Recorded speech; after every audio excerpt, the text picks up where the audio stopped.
Okay, here we go. Let's do a lever gizmo. So once you log on to the Explore Learning website, you can go to Find Gizmos, and we'll just type in levers. There it is. And we're going to launch the gizmo. And here we go.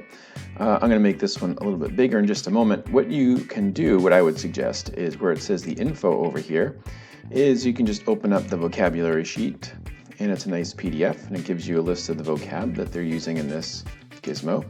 And then you've also got the student exploration sheet, and that is basically the instructions that walk you through this, just like any other gizmo. And there's some questions that you can answer as you're going through.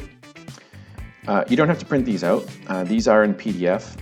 However, what you could do is you could click on the MS Word version. You could upload it to your Google Classroom, Google Drive, and then you can save it as a doc, and you can type on it that way.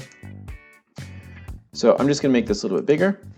This one's pretty straightforward. We've got our person over here, we've got our fulcrum, and then we've got the different farm animals. And you can put them on like this, and then you use the slider over here to show the effort for the person to push down to lift up the load that's there. Ooh, didn't quite make it. So I wonder if there's something that we can do. Well, we can move the fulcrum to different locations along this lever arm. So we can put it perhaps over here or over here. And now we can have this person grab on it, try to pull it down. Nope. There we go. That one works a little bit better. And then we can reset it. You can also move the person around. You can also take the load, the animals over here, and you can move them around. So you can set up different class levers. We have them set up over here, but you could put it on this side, move this over, put it over here. And now you can have the person try to lift up the heavy load this way. And you can change the position of all these animals to get different types of levers, different class levers.